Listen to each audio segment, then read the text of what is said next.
Hello, everyone, and welcome to God Talks. Tonight, we have a very special guest, Dr. Stephen Ray, president of Chicago Theological Seminary. At the first time I was attending the Samuel DeWitt Proctor conference, I had an opportunity to, by chance, meet Dr. Stephen Ray. If he had not, or someone else had not told me that he was the president of one of our premier United Church of Christ seminaries, I would not have known. What I found was another brother at this conference who made it his business to offer a sense of welcome, a sense of greeting, and a sense of friendship. One of the things about Dr. Ray is I want to give you a quote from the Chicago Theological Seminary's website during this time. It reads, "Know that Chicago Theological Seminary stands with all people of goodwill in this moment of turning in our society. We are and will be present in this struggle for a new day, a new society. It is who we are and who we will always be. Blessing to you all in the struggle." And with that, I'm going to welcome to God Talks, Dr. Stephen Ray. How are you, sir? I'm good. Good evening to all. So good to be here with you. Very excited about spending this time with you. I want to thank you for making time. I imagine in the midst of so many significant changes in university life, for you to be able to make time to speak to some folks and share what's on your heart and mind. I just want you to know I greatly appreciate that. Very happy to do. So we're going to jump right in because I want to be thoughtful of your time and of all of our viewers who are spending some time with us tonight. I gave a little bit of a synopsis of our meeting, told everyone that you are the president of Chicago Theological Seminary, but I would like to know from your perspective, how would you think that a third-year seminarian would describe their president to us? How would a seminarian from Chicago Theological Seminary describe who you are? Well, I think I'm going to answer the question just a bit differently than I would have a few months ago. Okay. And how a third-year student would probably describe their president now is I think all of the students at CTS understand about my passionate commitment to justice. It's been a lifelong commitment, and it's one that I've seen through every role that I've held. But as with many people, as I've gotten older, I've become less patient with symbolic protest. I want protests that are going to effect change. You know, I want to see material change. So probably what a third-year student would say is that he's probably not as idealistic as I wish he was.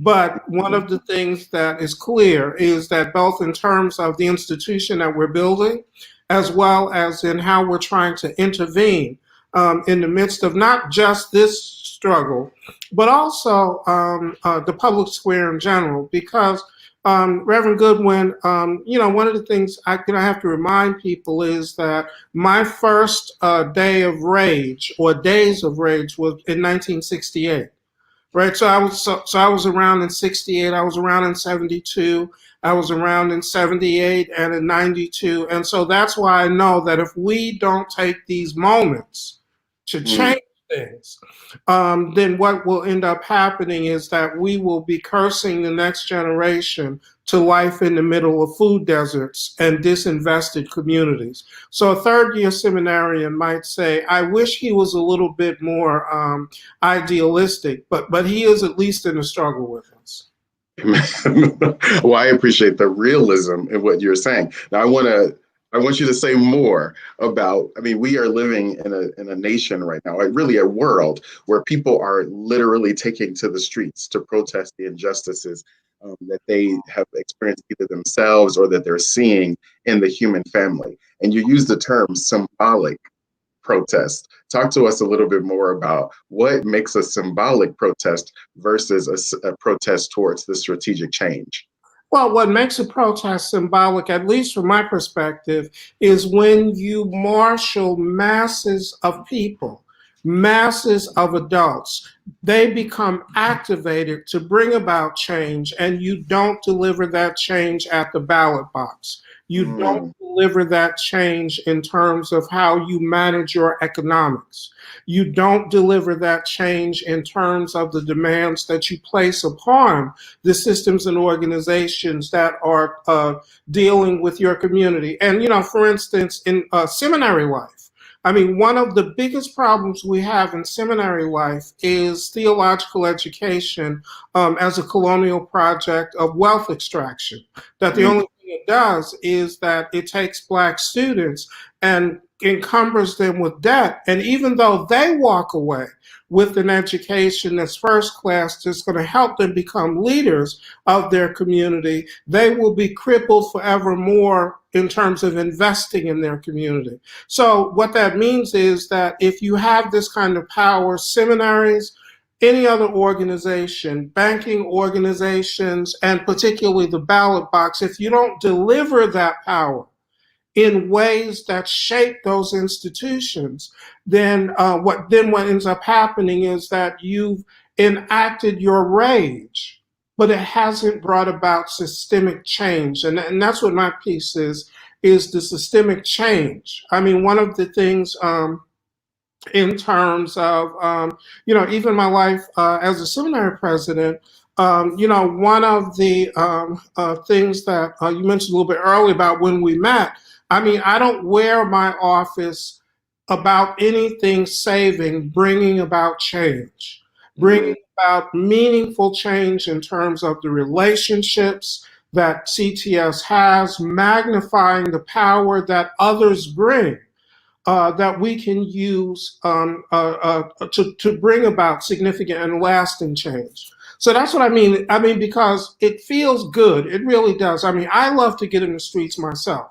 In fact, whenever I'm living anywhere and there's a protest, my daughter's calling me on the phone because I was at a protest march last week, and she was not happy with me. Folk at the seminary were not happy with me because they were saying, you do know that the pandemic is still going on, and you do know your age, and you do know how dangerous that's going to be. But I felt it necessary to be there, and I'll end it here because I know I'm talking too much. But when I went, oh, you're good. I didn't, for me, I didn't get at the front of the line. And it was because I didn't need to be seen at the front of the line. Where I needed to be seen was in the midst of younger people who wondered whether or not older folk who were clearly religious people were really in this with them, or whether or not we were just there trying to tell them what to do. And so I was there with them. But, once again, with the goal of trying to bring about concrete change. You touched on something that I would love to hear more about from your perspective. Some would say that we are missing a generation of wisdom figures, that our young people don't have these sort of seminal figures to look to for guidance, to look to for direction. And yet you sort of described yourself being in the midst of these young people so that they might see that. Where are our wisdom figures, Dr. Ray? Where are those folks within the communities that are sort of modeling a way forward?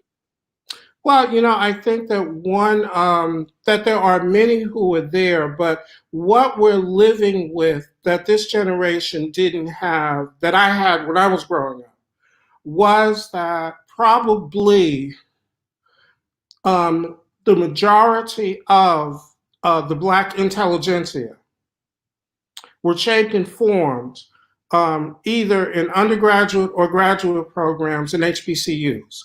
So what that meant was that in a significant sort of way, their entire understanding of their intellectual development was one that was related to their connection to the community. My generation, the vast majority of us who are in leadership roles in the public square and whatnot, particularly ones who've done graduate level work. And what I mean by that is folk who have gone on to do masters and PhDs and whatnot, have been largely in PWRs. And we've sort of made our lives moving through PWIs. And honestly, what that's meant is that we've been employed to build other people's futures. And we've been serving our community as a byproduct of that, right? So whenever, throughout my entire teaching career, any class that I taught in, and I loved all of my students. I'm not saying I didn't, but I always knew that the teaching of my Black students was a byproduct of the teaching that I did for the majority of the students in my class who were white. And I think that there are very many ways in which, in terms of the generation of intellectual elders, that's affected us, because it's meant that in terms of the production of knowledge, in terms of the writing of books, in terms of the being available to mentoring people and whatnot, it's been a different sort of reality. But I think also one of the things to be recognized is that one of the significant consequences of, and I'm going to connect this to something a little bit earlier, one of the significant consequences of many of the protest movements in the past has been that because there wasn't follow through, what was created were communities in which you had substantial class cleavage. I mean, if we think about it, many of the reasons why Black people moved to the suburbs was to exactly the same reason that white people did. And that was because their class performance allowed them to not live in the midst of decay, to not live in the midst of food deserts, to not live in areas that were disinvested. And I mean, the thing I love about Black people is we are human beings. We're motivated by the exact same thing that motivates other human beings.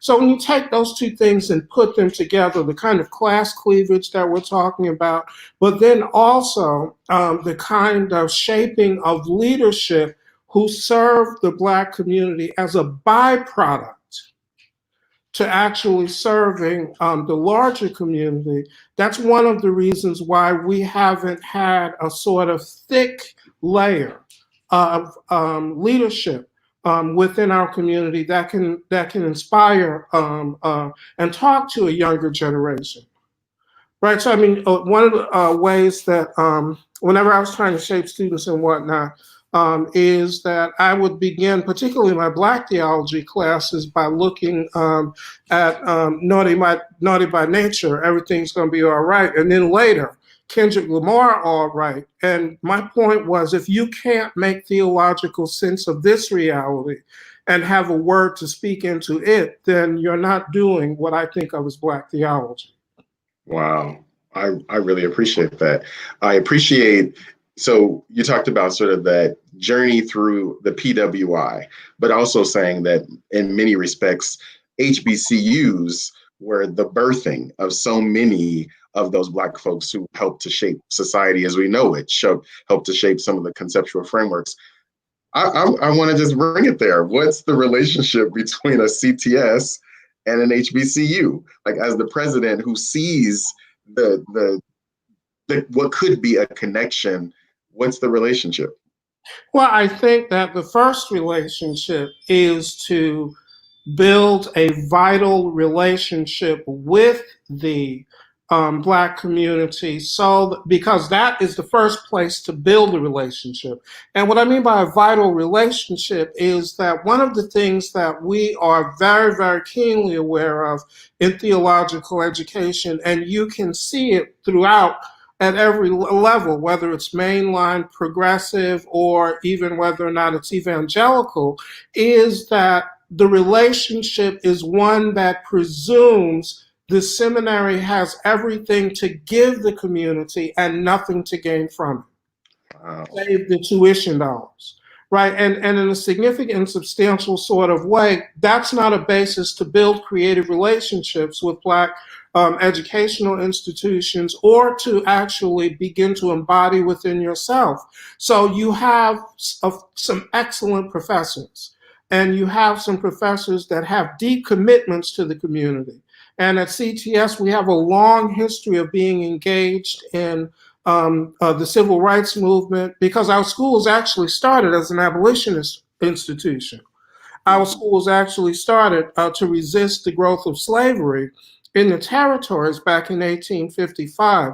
But at the core if the self-identity of the organization is one that the Black community is a community that we are related to through mission and through the project of wealth extraction, it's hard to build a basis to do the kind of work that we're talking about here. And so part of what so at the center of my work has been rebuilding and reconstructing that relationship so that whenever the Black community steps into CTS, this is our place.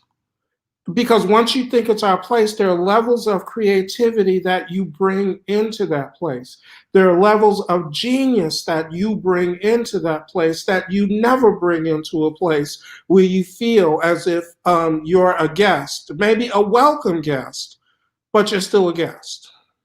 Mm. So I want to talk about that. I want to hold on to that notion of guest.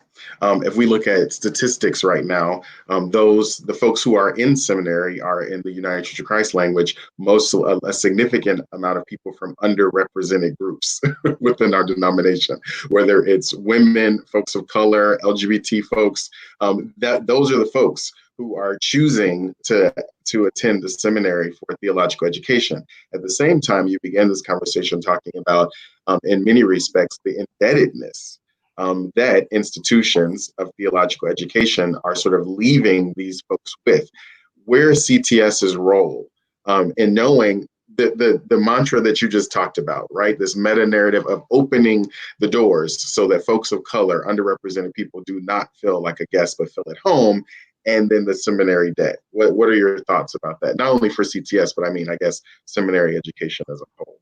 Well, I think in general, one of the things is that particularly for schools like CTS that's not heavily endowed, there are ways in which we will always be tuition dependent. So there are ways in which students that come to us will always take on some level of debt. We can work to change that, but the dynamics of who and what we serve make that difficult. Where the difference comes in is that if you have creative relationships with the communities from which the students come. They have invested in you. They're serving on your board. They're serving as a part of your donor base. They're serving as your community outreach partners. Then what that means is you are helping embed your students in the kinds of supportive networks that will allow them to fulfill their ministry and also provide streams of support that we may not have been able to provide through tuition dollars. Because one of the things I'm very clear about, and as well, is that many churches, both in the Black communities, brown communities, and other poor communities, have substantial communal resources as opposed to individual resources, which are available within many white communities, particularly middle and upper class. And part of what ends up happening is the project I'm talking about is motivating those communal resources on behalf of the students that come to us. And that's what disrupts the colonial project. Because what that means is that you're not simply extracting through the repayment of tuition dollars and student loans money that could otherwise have been helping the community. Because of your relationship with the community, you're actually leveraging all of those dollars that are being spent to the benefit of the larger community and the students as well. Wow. I will say that I don't believe that a significant number of seminary presidents, A, are marching out in the street right now, B, talking about the tuition extraction as a colonial project. So what has shaped some of your theology around access to education, some of your theology of protest and social action? Let's go back and talk about what are some of the things that helped to shape Stephen Ray to get to who you are right now? Mm-hmm. I think if I were to point to the single most important thing that shaped me in terms of my understanding of ministry and my commitment to the work of justice was I began my ministry literally began my ministry running a crisis intervention program in the poorest neighborhood in Hartford, Connecticut, which at the time was a city that was on the decline. And that's where I began my ministry. And at the same time, I began my ministry during the AIDS epidemic. So I had these two things going. And I mean, those were the two most shaping forces for me. Because number one, I began to see the connection between oppression, public policy, oppression, and ways in which racism at the multiple levels were working. But at the same time, I began to see how deadly bad theology was. Yes. I began to see how complicit the church was in terms of people who were unnecessarily suffering and dying. Because, you know, one of the things I wrote about this in my first book is that we lost at least 4 or 5 years of research into the AIDS virus because it was being treated as a moral issue and not as a public health issue. And once we began to treat it as a public health issue, we were able to get what was the cocktail that people talk about developed within about 4 or 5 years. So if you think about all of those people who died during that period when it was being treated as a moral issue, the blood of those people is on the hands of the church. The blood of those people is on the hands of Christian folk who said that because of who this plague is killing, we don't have to take it seriously. So those two things, I think, Reverend Goodwin, shaped me the most. And so when I went to seminary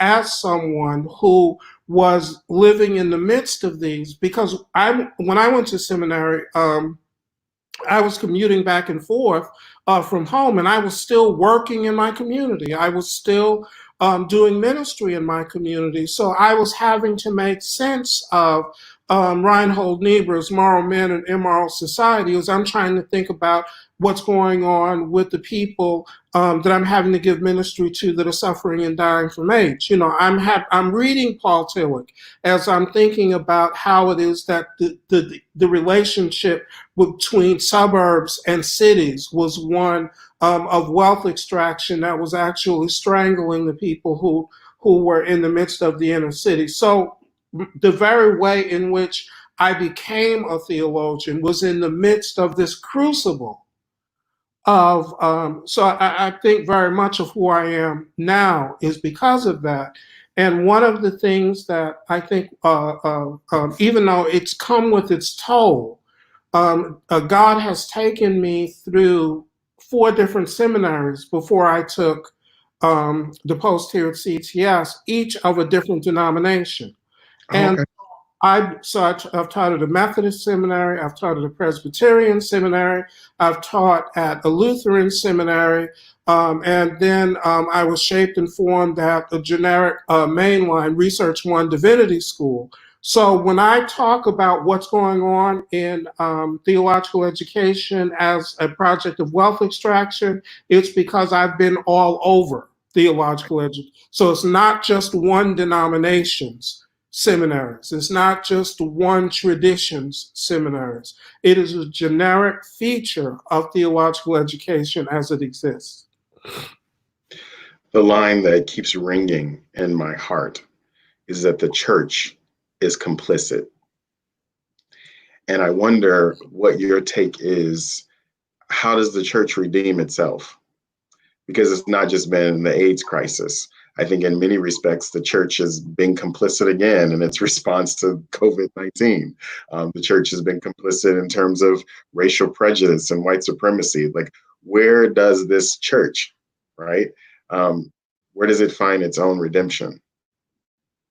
Well, you know, I answer that question from my identity as a dyed-in-the-wool Calvinist, a hardcore Calvinist, which leads me to say that where redemption starts is by recognizing that it is wholly God's work that brings it about.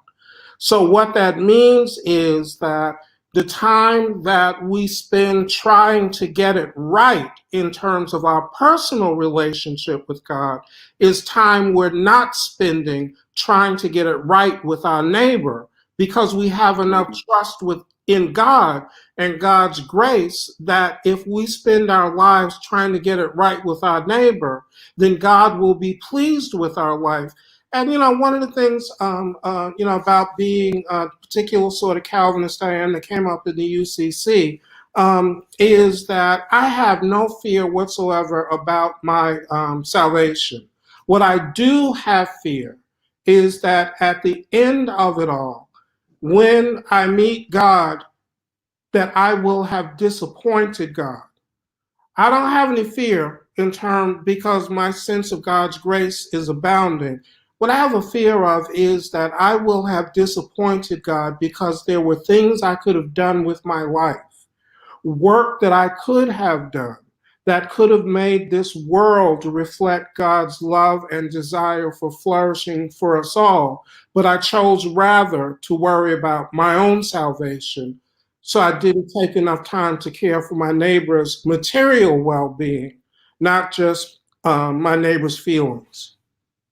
What do you think entraps? I mean, so much of Christianity in the Western context, so much of Christianity in this country is rooted and grounded in that sense of your own personal walk with God. That justice can really be lost in that. I mean, what is a seminary's role in this country to help push against that sort of internalized personal salvation that doesn't really care about the neighbor or the person across the street? Mm-hmm. Well, I think beyond the construction of curriculum through faculty, through courses, that's also where relationships make a difference. Because if the only relationships that you have with communities that are up against the wall, as Howard Thurman said, are ones that you are a missional partner, but not really a partner in terms of a joint mission, then what ends up happening is that you don't invest yourself in spaces that people can live out their calling. And I think the most important thing that seminaries can do, apart from building those kinds of relationships to make it material, is to actually do some hard teaching about slave religion. And what I mean about slave religion is that when you look at, and I mean, I've written about this and I've taught about this, when you look at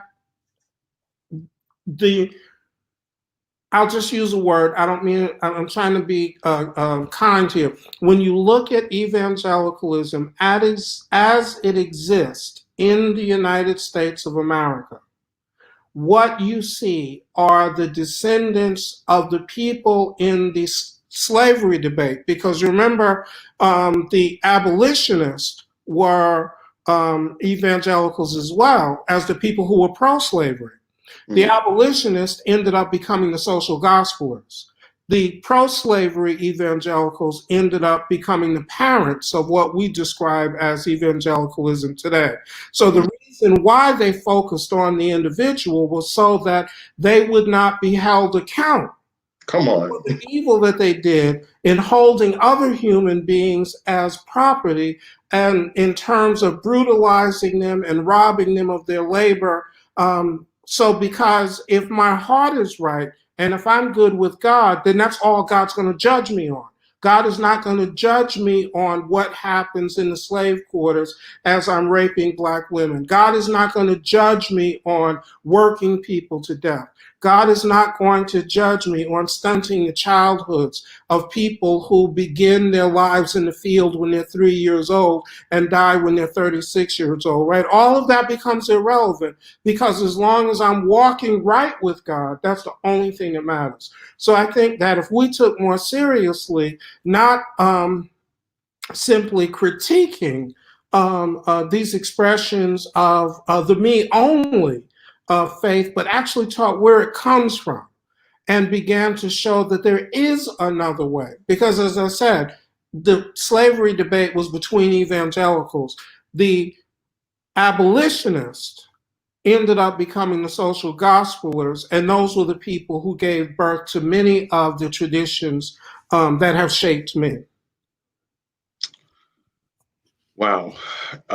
You said you've written books on this, because I think we need to read them. Just hearing you break that down. So this is, I want another protest question, and I want to go back to some more personal things about your journey.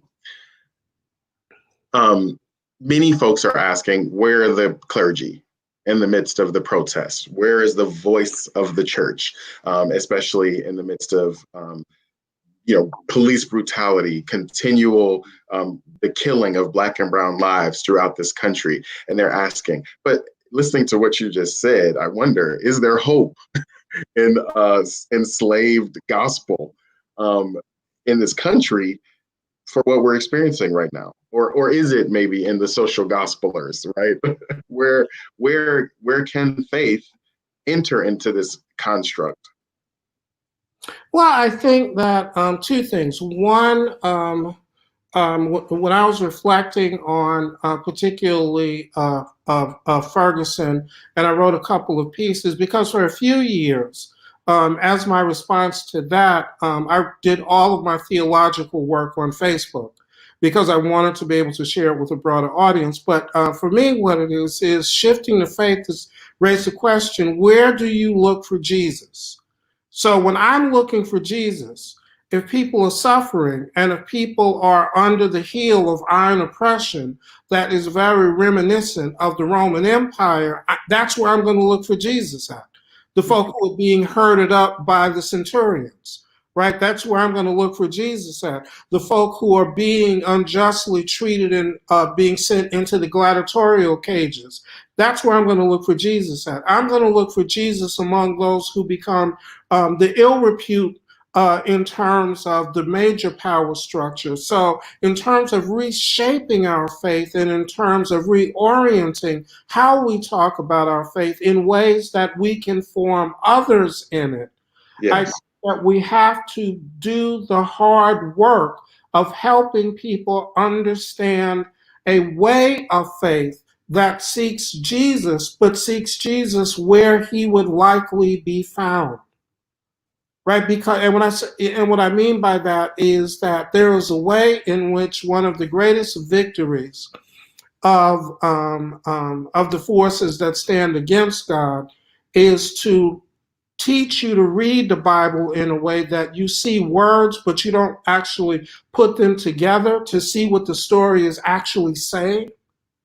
And so things that are as clear as day, so for instance, I used to joke about a lot, was that, so when you look at sort of the gospel narrative, right? He was a cat who, once he left his full-time job with his father, he never worked full-time again. What he was doing was he was going to the last and to the least.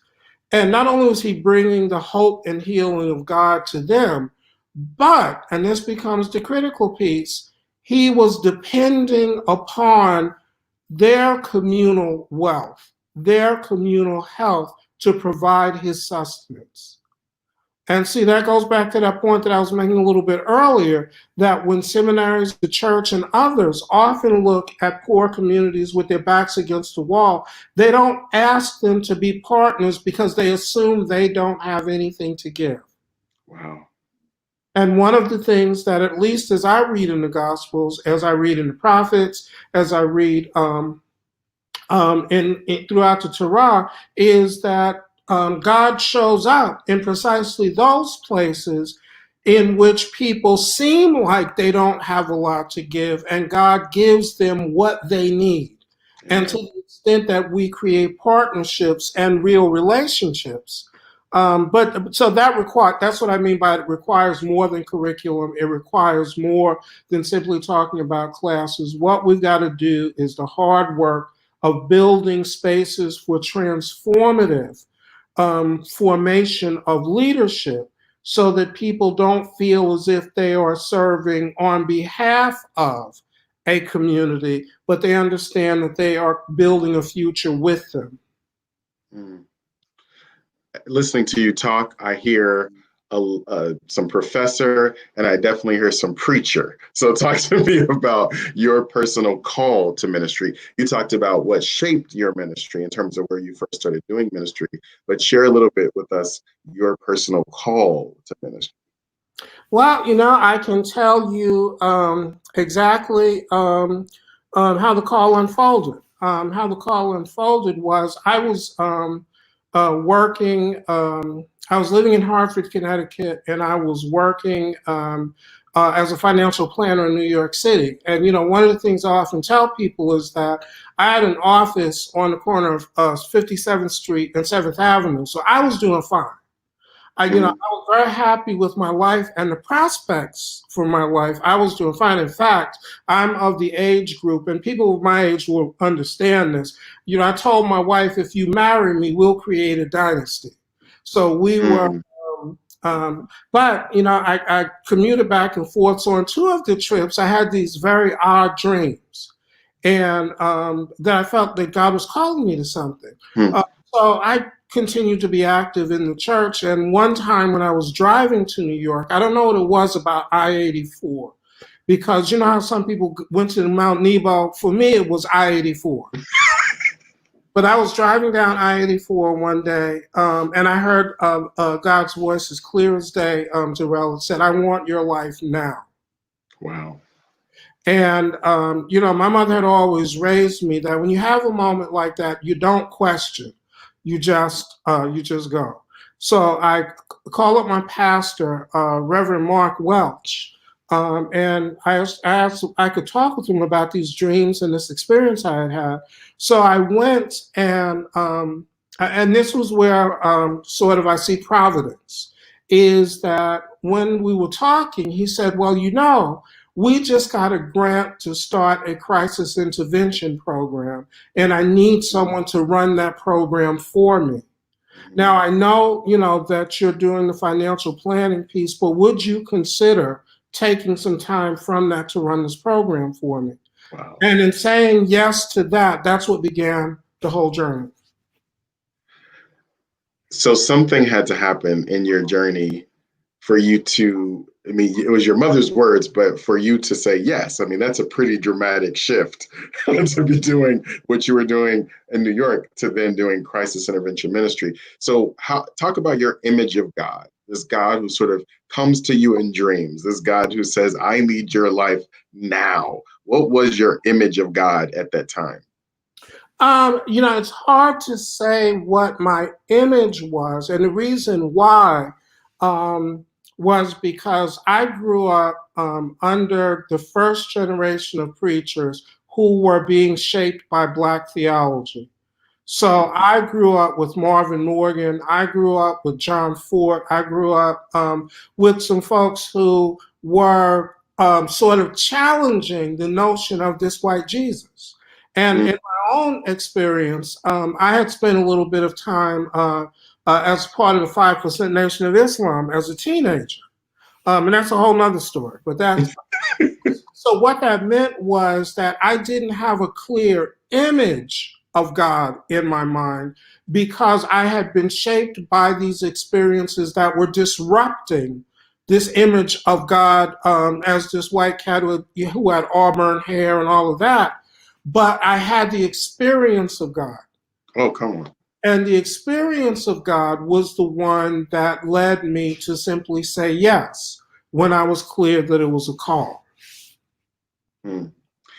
What do you think blocks us from the experience of God? I love that. I think so much of, especially in progressive circles, our language of God, of Christ, is so rooted and grounded in intellect. We can quote our best theologian, we can, this particular construct, but I'm hearing you say what really was that point for you was the experience of God. Mm-hmm.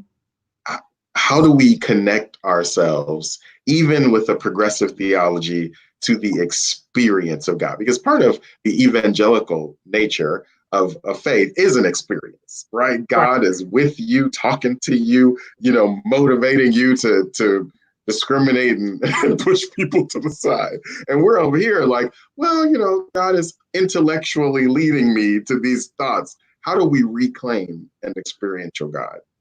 I think, the first thing, there are a couple of things, but the first thing in terms of reclaiming it is to go where God is at, right? And what I mean by go where God is at, because you can't experience someone if you don't ever hang out where they hang out at. So if you read scripture correctly, once again, not just the words, but you actually put them together and read the thing, it will tell you where God is at.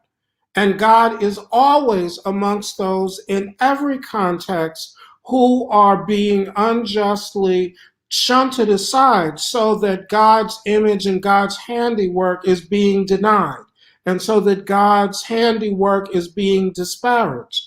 And that's the first thing, be where God is at. I mean, one of the reasons why the Pentecostal movement, before it got to Hot Springs and got all messed up, one of the reasons why the Pentecostal movement was so powerful was that it was inaugurating the Third Great Reformation.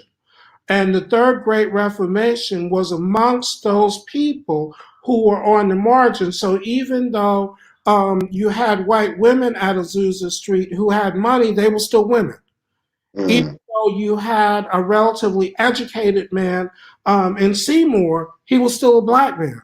Even though you had people from all these various walks of lives, their experience was that everywhere else in the world, they would never be or experience their lives at the center of things. Yes. So this is what gives birth when we're talking about Azusa Street. And the fact that the Pentecostal movement, I think in its truest form, as it was birthed and moved through storefronts and whatnot, it was always with people who found themselves being outsiders, right? Because when we talk about the storefront religion, who are we talking about? We're talking about the first generation of dirt poor sharecroppers who end up in the middle of the city trying to find a way to make a life. So they have jobs as domestics, they have jobs as day laborers, they have jobs as garbage men, they have jobs as dishwashers.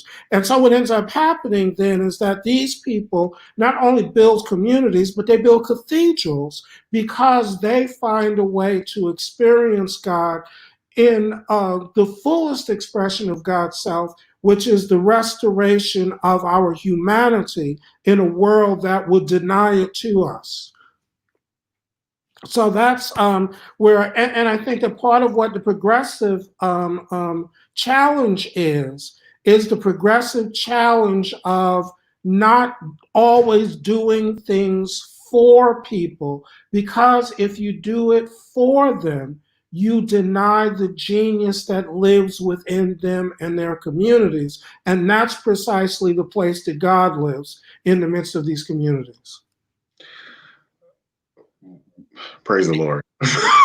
Just amen. If you pass an offering plate, I would put more than enough inside of it. I want to talk about the last line you mentioned in relation to allyship. Right now, there are so many good-natured progressive folks that are asking, how can I be an ally? How can I really, truly engage in this? Can you give me some words on allyship in the middle of this movement that problematizes this notion of what you want to do for someone as opposed to with them? Well, I would draw on the image of Zacchaeus up in the tree, right? When Zacchaeus came down from the tree, Zacchaeus came to Jesus and simply asked, what do you need for me to do? Right? Because my thinking about allyship is no one can name themselves an ally. The people who you are working with have to say that you are. Yes. So it's not yours to claim. What's yours to claim is to bring yourself and say, what do you need of me? What service can I bring to you? How can I mobilize all of the privilege that I have in the world, whatever that may be, whether it's economic, gender, sexuality, whatever the privilege is, how can I bring it to bear in this moment?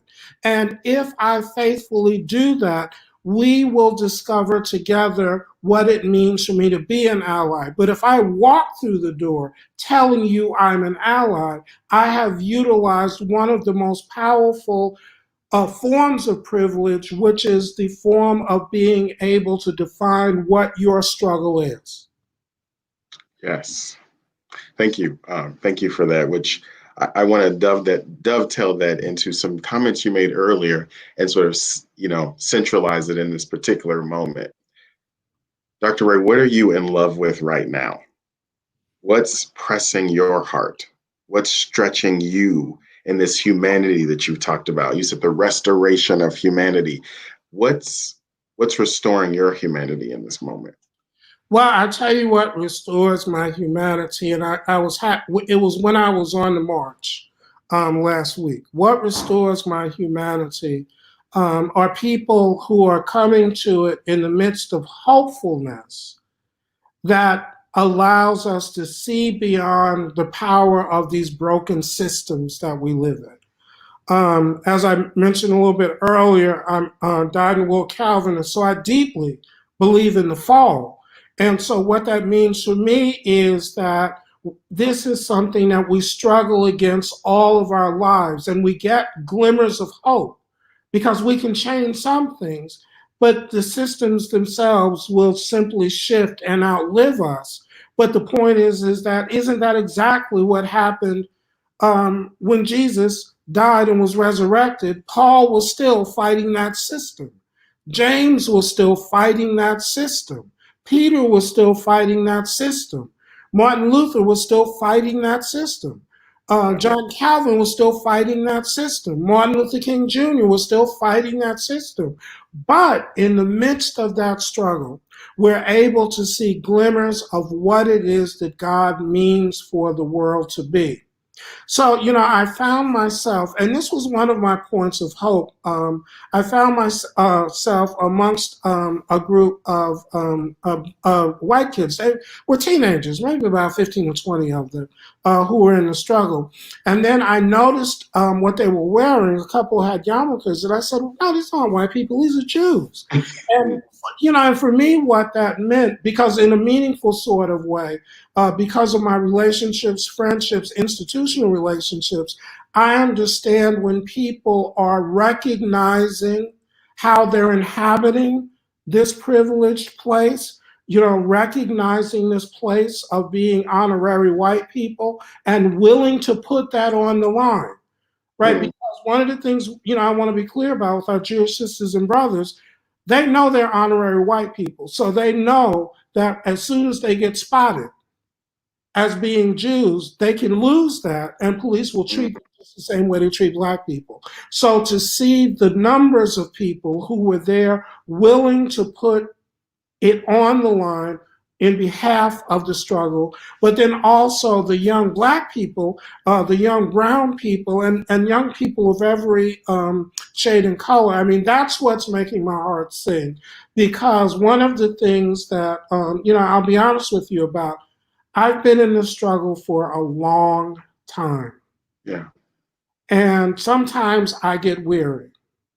And sometimes I feel, to quote an old song, that all of my work is in vain. Mm. And the way that the Holy Spirit comes and revives my soul again is by showing me that there is someone to pass the torch to. Yes.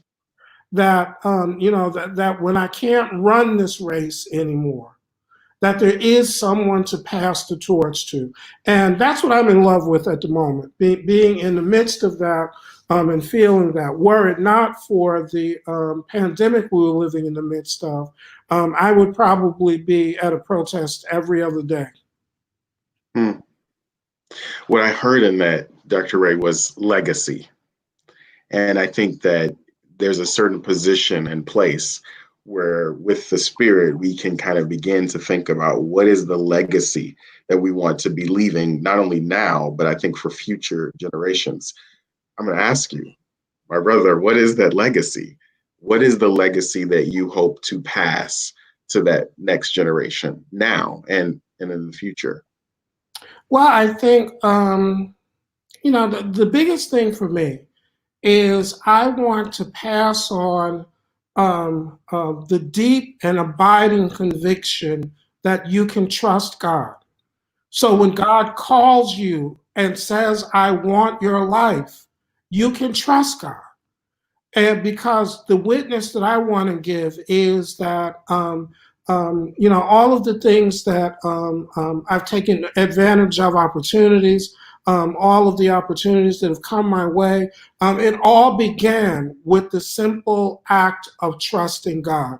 And I think that if I can leave that as a legacy, so that the next generation of people can see someone who isn't claiming that, well, I'm the seminary president because I became a nationally known scholar who wrote several books. I worked in major positions in terms of academic organizations. And prior to that, I got my degree from an Ivy League institution where I graduated near the top of my class. And I had distinction. If I say, well, yeah, that's part of the story. Yes. But the only thing that makes that story possible is by trusting God enough that when God opened the door to just say yes. How do you find courage to say yes in a trying time like we're living in right now? How does one find the courage to say yes? Well, I think that is the work of folk in ministry. One, to help people find their courage, right? Because part of what we need is we find our courage because we have friends and because we have people who inspire us. As I mentioned before, the pastors that I grew up with at Nazarene Congregational Church on McDonald Street in Brooklyn, New York, were people who, for me, when I looked at them, they were people who I could see and imagine not only a different kind of life, but also imagine a life in which I could be something I could not have imagined. And so that became a latent thing that was within me. And in that regard, like I said, they were some of the first class of seminarians who had been studying Black theology. And so, they were on fire in terms of talking with us about hope and possibility. So they gave me courage even when I didn't even know I needed courage. Yes. Right. They gave me the courage so that when I went through my teenage rebellion and became, a member of the 5% Nation of Islam, right? It was because of the courage I'd gotten from them that I was able to say that, you know what, I'm going to look for God someplace else because right now this isn't working for me. But that took an act of courage because nobody in my family was supportive. In fact, we still laugh about the way that many of my elders were responding to me. But, ironically, it was the courage that they gave me. And so I think that where we find the courage, first of all, we find the courage by being in relation to folk who will help us find our courage. Because courage is not an individual thing, right? Courage is something that we discover together. Courage is something that we cultivate together, right? This is not a John Wayne movie, right? You don't have one person getting up and courageously charging the pillbox. That's not what this is about. What this is about is being able to say that, yes, I will respond and I will do so in ways that I don't know what the end of the road will be. But I do know that as long as I'm walking with God, it's going to be okay. At the end of the day, anybody who's gone to seminary knows that Calvin's Institutes, are two very dense books, and his commentaries are huge. But I would distill John Calvin's thought to a simple phrase that I think characterizes my own life. and that is either you trust God or you don't. Mm. That's a word right there. Either you trust God or you don't. Dr. Ray, I want to ask you one sort of final question. There's somebody watching this who has discerned that seminary is in an ivory tower somewhere far away and that it's inaccessible to them. But they should be in seminary. They should be there helping to create and curate a theology of what's next. They should be adding their voice to our understanding of I think the scholarly narratives that are to come. What can you speak into their life as they're watching this as a word of encouragement? Well, I think what I would say to them is don't dwell in the counsels of despair. Mm. Don't dwell in the counsels of those who focus on what's happening to the life of the mainline church. Don't focus on those who are focusing on, well, what does professional ministry look like? Don't focus on those who inhabit, as I said, the counsels of despair. Listen to God's call in your heart and know that if you take a chance on God, and if you take a chance and trust God, God will take care of you. And seminary is a place in which you come, and what seminary equips you to do, I think, is particularly the way it's shaped at places like Chicago Theological Seminary. It takes you and gives you the ability to analytically be able to engage the reality in which you and your community finds itself in, and be able to respond then in ways that draw on the deep wells of the Christian tradition and the deep wells of the traditions of the many communities that make up the Christian tradition.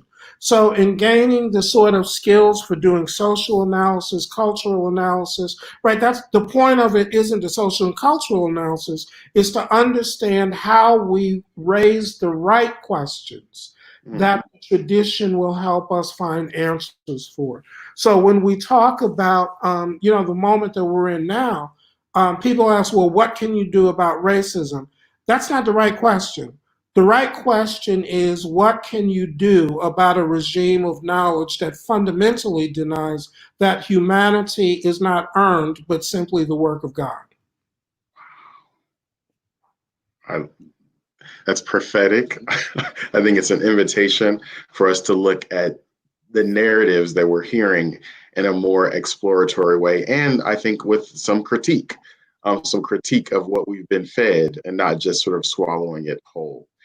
Dr. Ray, this has been fantastic. While I was sitting here, I was thinking, I hope that you're going to offer a free course on Moodle from CTS, because I imagine everybody that's been watching this tonight will want to take the class and sort of be a part of it.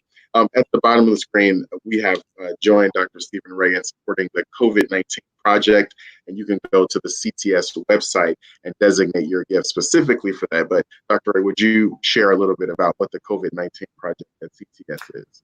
Right. So what that is that we've received a substantial grant from a well-known foundation to meet the specific material needs of communities, particularly in the south and west side of Chicago, that have been hit very hard by the pandemic, and because of their marginal position, have not been able to respond to it. So we're talking about churches that are in poor neighborhoods, small membership churches, churches who are peopled by minorities of various types, LGBTQ churches, as well as we're reaching out to some Muslim communities and Jewish communities, but ones who don't have the technology to go online. So when they left church, they literally left church. So they have phone calls. We want to provide them that technology in terms of the training for how to do that. And one of the big pieces of the project is providing specific support for those people who've been doing ministry in the midst of those hard-hit areas, because the trauma is unbelievable in terms of what they've been having to deal with. I mean, you simply think about what is it to be leading a congregation of 70 people and 10 of your people die from COVID-19 over the course of 3 months. I mean, what does that do, not just to you, but the community? So what this fund does is that we've received this grant, but we're also seeking other funds who can help us continue to do that work. So if you go to CTS, there'll be a notation mark what you would like to contribute this to. And right now, the most immediate need that we have is in terms of the work of this project. So we've gotten the funding from the granting agency, but we need additional help. And one of the things that I can guarantee you is that every bit of help that you give us based on this will go immediately to direct aid to those communities. And Dr. Ray, thank you. It'll continue to scroll at the bottom of the screen, so make sure before we end our time together that you write down ctschicago.edu and the COVID-19 project. Dr. Reza, thank you. One of the things I offer to our guests is just a word of blessing and a word of encouragement. And there are two images that popped into my mind for you today that I want to share. The first one is about those walls of Jericho. There was something that was promised, but those walls had to come down. And I think that your ministry is about bringing down walls of barriers, walls that have prevented people from having access, walls that are unlocking the theological understanding of those people. And so I speak blessing into you that you may continue to bring down walls, that everywhere the Spirit leads you, you see yourself as a wall destroyer. Like, here's a barrier, and God has called me and gifted me uniquely to be able to call down those walls. The second image that I had of you is, and I don't know if you have a trench coat, but you know how a trench coat has a nice flare at the end. And if you really think about this phrase that I used to hear growing up, riding on your coattails, they would say, somebody is riding on your coattails of the church, they pull on your coattail if you were going to. But my prayer for you is that trench coat of love, that trench coat of welcome, extravagant welcome, that generations might ride on those coattails, that they may ride on the liberation that you are speaking, not only in this time we've spent tonight, but I think the liberatory gospel that you are speaking with your life, that your legacy be one of providing access to people who never thought they would have it, that your legacy be bringing down strongholds in theological education, but also in personal efficacy that maybe people would not have had they not encountered who God has created you to be. So it is a blessing to know you. It is a blessing to have heard your words tonight. And I just thank God for what has already been done, my brother, and for what is yet to come. And thank you. Thank you. And I receive those blessings and offer thanks for them. So thank you so much. I will let people continue to watch this and again, go to CTS and get some of these books from Dr. Stephen Ray. Dr. Stephen Ray, thank you so much for your time tonight. Thank you. It's been a blessing and a pleasure. Thank you. Folks, Dr. Stephen Ray was fantastic and offered us so much to chew on for this God Talk. I'm going to encourage you to join us next week, June 15th. We have a special treat from RuPaul's Drag Race, Silky Nutmeg Ganache. If you have not had a chance to watch that series, RuPaul's Drag Race, then you would not know Silky. But Silky was one of the contestants who shared about her own journey of faith. And how even within the context of her drag world and persona, there's also, I think, a deep ministry in her life. So next week, join me, God Talks, June 15th, same place, same time, 7 p.m. And join me as we listen to Silky Nutmeg Ganache. Have a blessed evening.